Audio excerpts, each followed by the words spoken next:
going into the game, we talked about being +2. We talked about being +2. We are +2 today. Understand, at halftime, it's 10-6. And what we do in that second half. We got after it for 4 quarters, so give it up for yourself for that. J Love. Yes, sir. 15 to 27.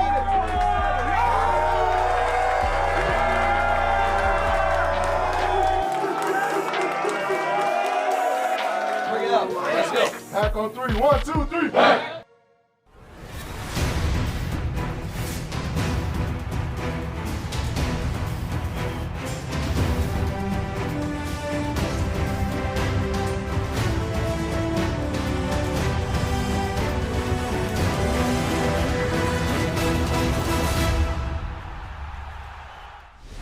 Hello everyone and welcome to Total Packers with Matt LaFleur, presented by Software One. Larry McCarren along with the head coach of the Green Bay Packers. And Matt, the win over the Bears. Would you label it a total team victory? I mean, everybody, offense, defense, special teams contributed. Yeah, I'd say so. I think, each phase played a big part in it. All you have to do is look at the average drive starting field position in the game. It definitely was flipped in our favor. And it was a complete team win, and it was definitely a great feeling anytime you walk out of that field with a W versus an NFC North rival. It's always a good moment.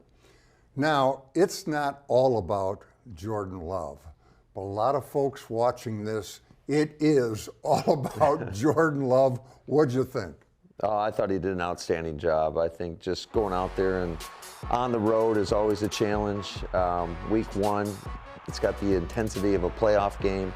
I thought he did an outstanding job and all you have to do is look at the critical situations. You look at how he performed on 3rd down, just moving the sticks for us. And we were over 50%, which is big time. You're going to have a great chance at winning the game. And he took care of the football and gave his guys opportunities to make plays down the field, and they came through for him. It's a 10-6 game at halftime, and you turn it into just about a blowout. Was there anything special about that halftime? Not necessarily. I would say it was more about just settling everybody down. I thought our defense played a pretty solid first half. We gave up a couple long drives that led to field goal points, but kept them out of the end zone, which is always critical. And it was more or less just making sure, trying to get our offense in a rhythm, which felt a little bit off balance. Didn't have a whole lot of plays in the first half, but I thought we kind of were able to string some plays in the second half and create some explosive plays, which typically leads to points. Well, Aaron Jones had just 2 catches, but one of them goes for 51 yards and sets up a touchdown, and the other one goes for 35 yards for a touchdown. That's a lot of bang for your offensive buck. Yeah, we all know what type of player he is. He's so explosive, and anytime you get the ball to him in space, you got a chance. And I thought on the one screen play, the throwback screen, our line did a good job of getting out in front. Our receivers did an outstanding job of really springing that play to make it a really good game into a great game. So, and then on the 4th down, I mean, that was a critical situation that led to a big touchdown. How did your wide receiver group fill the void left by the absence of Christian Watson? I thought they did, for the most part, a pretty good job. Certainly, Rome came up with a couple of huge catches. Jaden Reed had a couple of huge catches on 3rd down conversions. There's some things we have to clean up, which is to be expected. But I thought, all in all, they gave great effort. They tried to do their assignment to the best of their ability. The Jordan Love fumble, pick it up, pass it to Luke Musgrave, who's wide open. That play, was that just the way you drew it up? Oh yeah, certainly, Larry. Yeah, we told Jordan, drop the snap, bounce it off the ground, back to yourself, and throw it to Musgrave down the field. But I do think that one of the unintended consequences of that play was the defense kind of react to the ball on the ground, and which led to Luke getting wide open downfield. And there was some great strain and effort on that play by A.J. Dillon and Tucker Kraft to allow Jordan to get that ball off. How important was your protection in your offensive success?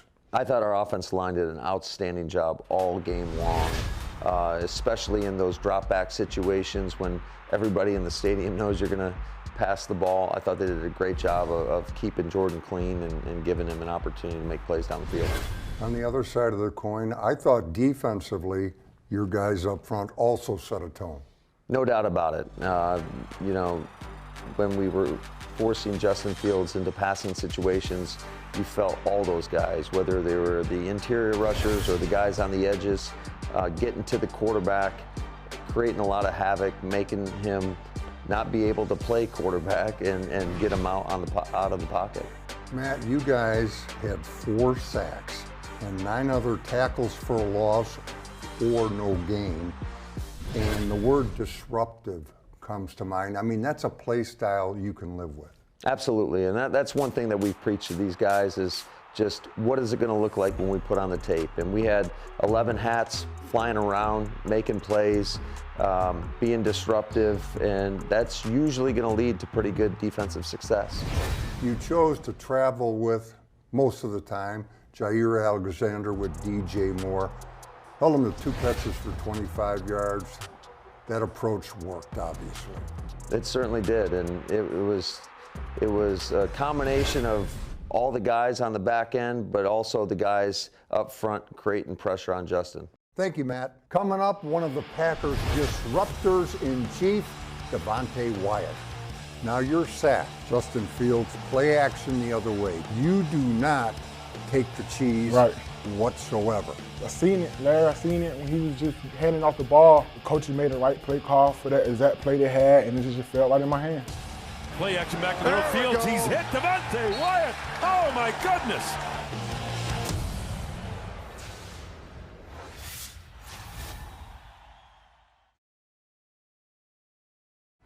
Total Packers with Matt LaFleur is brought to you by your local Chevy dealers, by Bellin Health,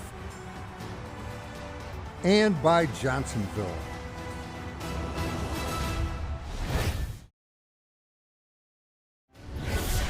Welcome back. This one-on-one is brought to you by Brew Pub, lots of matzo pizza. Devonte, beating the Bears. Good way to start the season. Yes, sir. It's a great way to start the season. Now you're sacked. Justin Fields, play action the other way. Keep action the other way. And you're supposed to buy that. Mm-hmm. You're supposed to take the cheese. Mm-hmm. You do not take the cheese whatsoever. Mm-hmm. Why not? I seen it, Larry. I seen it when he was just handing off the ball. And just by the motion of him, it just felt like he wasn't going to hand off the ball. So coach made the right play call for that exact play they had, and it just felt right in my hands. While play action back to the middle field, he's hit Devonte Wyatt. Oh my goodness. He was on Fields almost before Fields made it into the backfield. The Bears are expecting Devonte Wyatt to buy the play action. He didn't buy it. Now you and Kenny also shared a sack. Mm-hmm. And overall, were you pretty pleased with your group's ability to contain Justin Fields? Oh yeah, I was happy with it. I was very happy with it. We definitely did a great job of containing Justin Fields because you watch film in the past, he's been getting out a lot and just, you know what I'm saying, causing havoc with his feet. Now, who should get credit for the forced fumble, you or Kenny? Kenny, he was there first, man. I give it to Kenny. Kenny. Well, you are a good teammate. Yeah. Steps up, scrambles, fumbles the football. It's up for grabs. Packers still up for grabs, and it looks like the Packers may have it. It is Green Bay football. I'll tell you the truth, though, Devonte. My favorite play came a little later. You and Kenny are running a TT, a delayed TT, and you're the drive man. Right. And your job is to go in and blow things up big time so Kenny can delay and kind of come around. Right. When it comes to stuff like that, do you enjoy the predetermined stuff, or on a stunt, you know, okay, I'm going here, or would you prefer to kind of freewheel it a little bit and do what you want to do? I love being the penetrator because I feel like for the penetrator, that's what the sack is for. But, you know, either way, it's just all about, like, being aggressive and fast just being athletic. But I definitely love being a penetrator because I like to mess things up and just disrupt the whole play. Speaking of disruptive, overall defensively, you guys were disruptive. Played with a lot of snap, crackle, and pop. And those are the things you guys have been talking about. How did that come about? It just came up like big dogs started off. We started up front, it all started up front. If we start to run, make them one-dimensional, and then we can have fun on the pass rush. And you know yourself, Larry, we got great pass rushers on this team, even with the young guys who got in now with me and King, and with TJ himself too. So having them guys, just making them one-dimensional, definitely coming our way. So it started up front with the big guys. Your coach, Jerry Montgomery, super knowledgeable, but he imparts that knowledge with tough love from time to time. Right. Have you come to appreciate Jerry's tough love? Oh, I'm always appreciating Jerry's tough love. Always keep me on my toes. He always keep me in the right mindset of just working hard and not getting comfortable and things like that. So like, you know what I'm saying, just out this first game he told me, just don't get comfortable. You know what I'm saying, because we got a long season to go. You know, that was a great game, the first one, but we got to keep these consistent games going, keep winning, so we can have good days like this. Last thing for you, you're from Decatur, Georgia. Yes. Just outside of Atlanta. Yes. You kind of excited to go down and play the Falcons at home? I'm very excited. I'm already watching film on them right now. I'm very excited for this, and I'm trying to keep these days going, these great days going. You sat being disruptive, so I want to be ahead of the game. So, and then it's back home. I got a lot of family that's gonna be there. So I'm just trying to put on the show for them.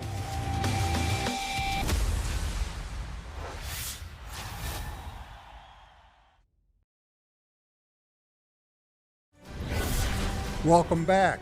This week's Chalk Talk is brought to you by Network Health. The Packers had the screen pass in their game plan. Had that 51-yarder to Aaron Jones. It's a great play. The Bears also had the screen pass in their game plan, and they got stuffed. First quarter, the Bears send Devonte Foreman in motion. He's going to be the receiver, and here's his screen. 1, 2, 3. Looking pretty good, but here is Darnell Savage. Watch him. Little deep to the outside, back to the inside, and he is too athletic, too quick, and too aggressive for Robert Tonyan, and he goes in and splatters Foreman for a loss of 7.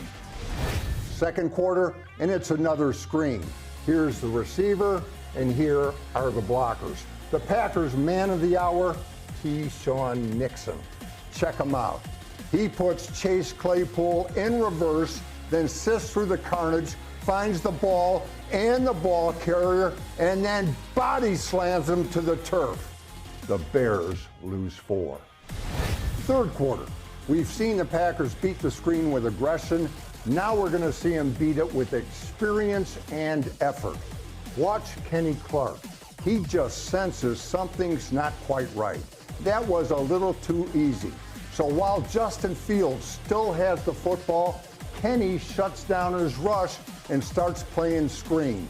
And on a dead sprint, he chases Foreman into Quay Walker and Keyshawn Nixon. Now the Bears did gain 3 yards on 2nd and 21. We're talking all day. Fourth quarter now. And we have receiver, blocker, and Innis Gaines. And football is one of those endeavors where fortune favors the bold. The blocker, Cole Kmet, he's 260. Innis, 215. But watch him.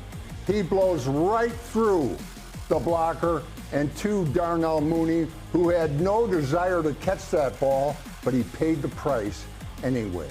When the Bears ran screens against the Packers, they did so at their own risk.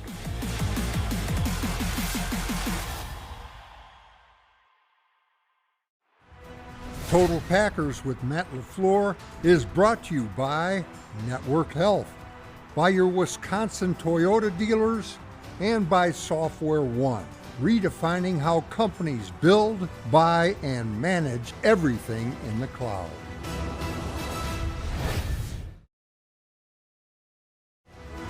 The Sargento Touchdowns for Hunger program is back for its 21st season.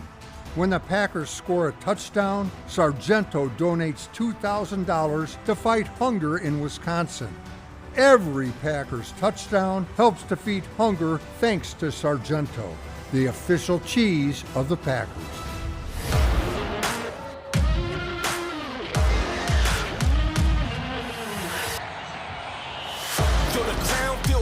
When you wear it, I don't do it for acknowledgement, I guess it's just a merit. They still trying to copy me, they voices like a parrot. Staying on my shoulders and I bear it like Yogi. Lonely like Akon, acting like I'm A1. Wishing that your neighbors knew your name like Trey Songz. You victims can't stay strong, keep coming back for more, they thinking that I'm Jason. You messing with the great one.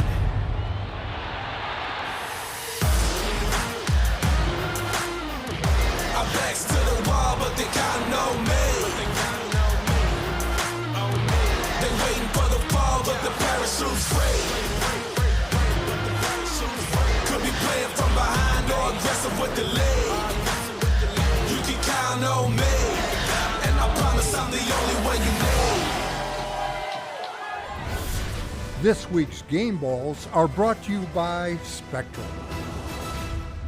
Time to hand out game balls, and on special teams, Matt, you went with Jaden Reed, a rookie with a veteran savvy. I mean, he's like a vet from the day he walked in there. Yeah, there's no flinch to that kid. He had a couple huge returns, obviously recovered the onside kick, so I thought it was a pretty productive first performance from Jaden. On offense, I don't know how you made these decisions. You went with Aaron Jones and Jordan Love, two very deserving souls.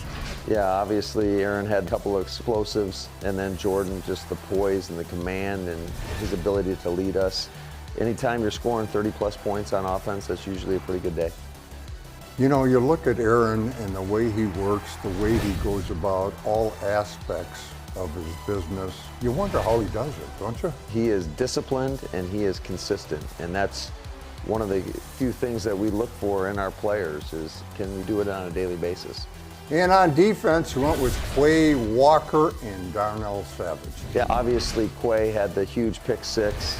Wanted to show off some of his running back skills from back in the day. And then I thought Sav did an outstanding job, just the communication, led us in tackles, was really seeing it fast and playing fast. Darnell Savage, you look at his tool set, he can really be an impactful player for you, can he? Well, he can cover so much ground. He's got elite speed, and he has a great feel for what we're trying to get done defensively. All right, coming up, the last word from the coach. Don't go away.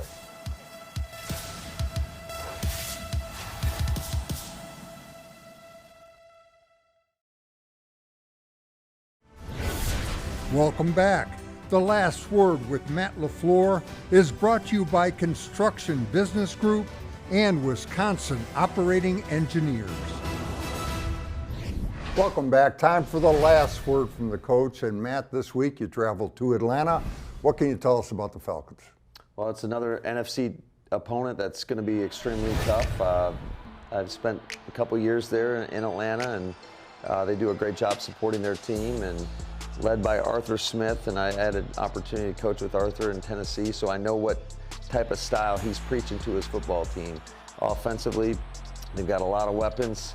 Defensively, they got a lot of new faces, and we're going to have to play a complete game again in order to come out on top. Thank you, Matt. Good luck against the Falcons, and thank you for watching. Until next time, take care.